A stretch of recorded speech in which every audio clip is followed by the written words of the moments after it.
This is ATL Day Ones, part of Locked On Sports Atlanta. And it starts now.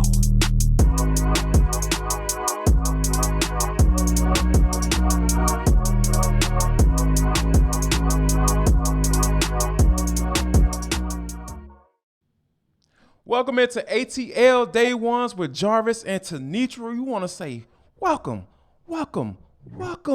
It is a Monday. We want to thank you for, we hope you enjoyed your weekend. I hope you enjoyed some of that good weather if you're down here in Atlanta and wherever you are. We're hoping that you're enjoying some good weather.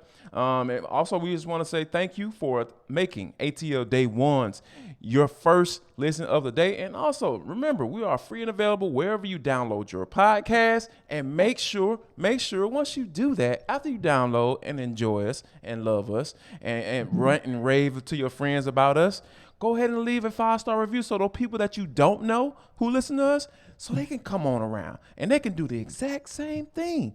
So, cause everybody follows the leader around here. Be a leader and give us a 5-star review. We really appreciate that. We got a lot of good stuff on board today. Will the Falcons be picking in the top 5 next year? The Atlanta Braves are still undefeated, T, in the month of June. Like, y'all better get with it or get ran over. And last but not least, Grady Jarrett just doing great things. This time, off the field. We'll talk about all of that and for the culture. But before we get there, T, we've been doing a little surfing the internets and stuff, looking around. I've just been seeing a couple of publications, that said that the Falcons will be picking in the top 5 next year. Yeah. And when you think about it from a practical standpoint, right, just from a 30,000-foot view, and that's where this comes from a lot of times, it just seems like that makes sense, right? You got Kyle Pitts is the only proven commodity on offense, and Matt Ryan is no longer here. You got a lesser quarterback in Marcus Mariota. Y'all not gonna argue with me about that, you Marcus Mariota people. It's a lot of you looking around on the internet. Yeah, yes, they are. They are alive and well. Okay. You have a lesser quarterback in Marcus Mariota, who's the projected starter for now, and we don't necessarily know the same offensive line is coming back, T. You got a better stable of running backs. I'll go out on a limb and say that they have a better stable of running backs right now. I'll go with you. So I guess, am I making the case for them actually being right? Somewhat and somewhat not, because I think at the beginning you may have made the case for them, but then you started to transition into making the case against them, because running back room is they don't even have to be exponentially better. I would say even marginally better. Then that gives you every encouragement that the Falcons aren't going to land themselves in the top 5, or like one publication we even saw the mock draft, because of course you got way too early mock drafts that are predicated on how this season will go, had them as high as number 3, as high as number 3. So to me, I said, okay, now you're doing way too much. A little bit too much. But again, right.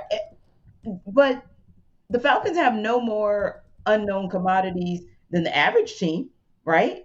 And if you look at the numbers or just what is there on paper, particularly on the defensive side of the ball, okay, I most of the rationale, to your point, for those who are saying they'll pick between 3rd and 5th overall, it's about the question marks, oddly enough, on offense, under center, and those guys protecting the guy under center, as well as protecting those who are going to be toting the rock.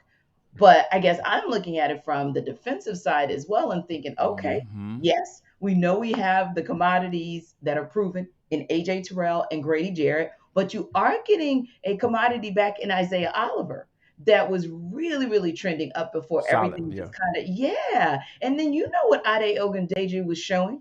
You saw where he was trending, and I got a sneaking suspicion that that's only going to get better in the second year under Dean Pease. And that's not everybody, but I just wanted to call out those few as an example of how that defense could round itself out in a much better space. Plus, Dean Pease does have a second year, not just to work with those guys, but also I think he's got himself a few better weapons than some of the guys that parted ways last year. So that's why I'm thinking, so you're trying to tell me, pundits, that there are going to be essentially 27 teams that are going to do better than the Falcons, I got a problem going with that. Or worst case scenario with the other one, 29 teams that are going to do better with the Falcons. I'm not sure I'm with that.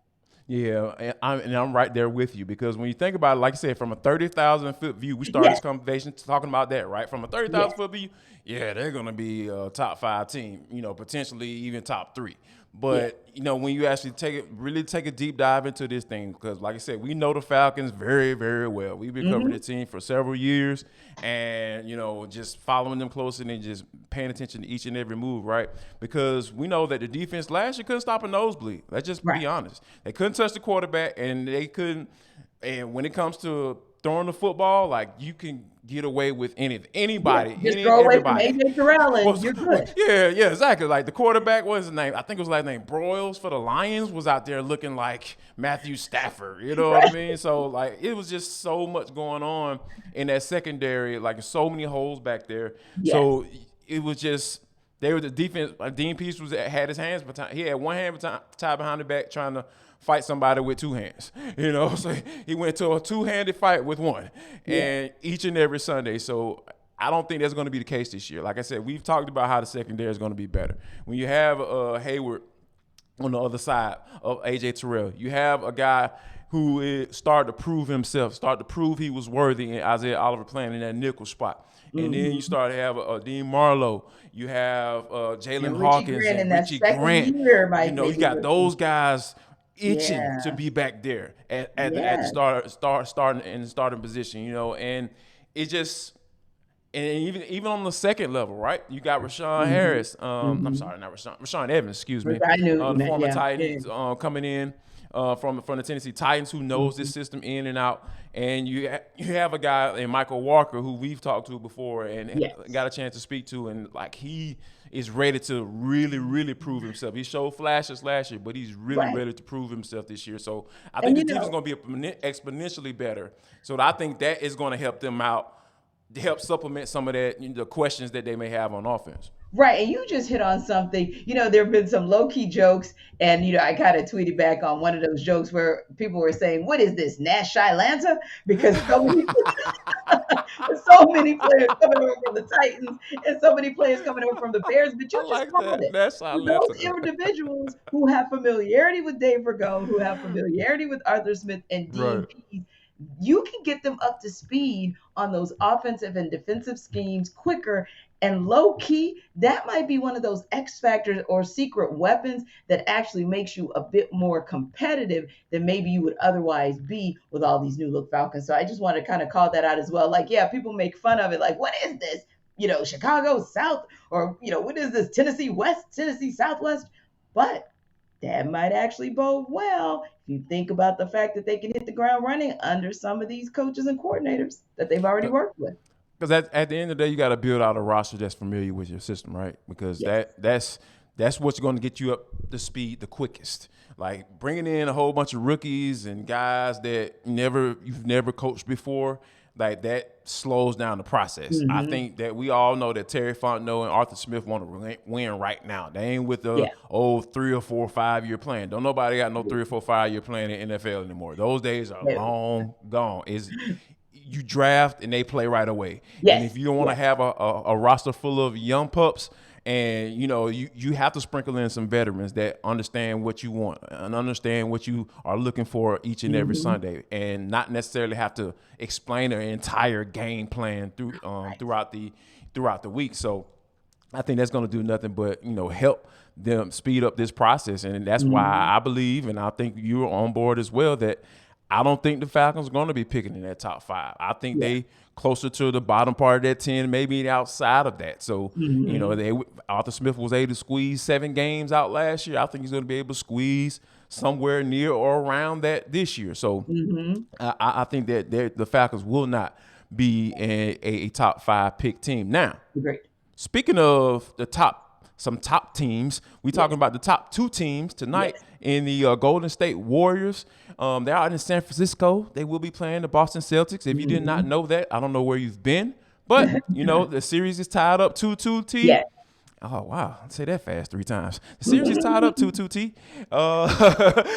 Game 5 tonight at 9 o'clock out of San Francisco. T. What are you thinking? What are your thoughts? What's your gut tell you? You've I been still pretty think on point lately. yeah, I still think this is a pick'em series. I still Yeah. think this is a pick'em series, best 2 out of 3. We've seen the Celtics, even if they lose pivotal game 5. And listen, we know that 82% of the time, whoever wins that game 5 in the NBA Finals takes home the chip. We get that. Yeah. However, That swing and game. that tells you who I think might win this game 5. However, the Celtics have shown that they can bounce back in some odd situations. They can win some back-to-back games. You know they've been the best team in the NBA on the road in this postseason, and we saw what they did to the Heat when the Heat thought, but we got a game 7 in Miami. All of that said, that makes the rest of the series a pick'em. I think it even makes this game a pick'em, but I will lean slightly into the Warriors, and here's why. And it goes beyond Steph Curry, by the way.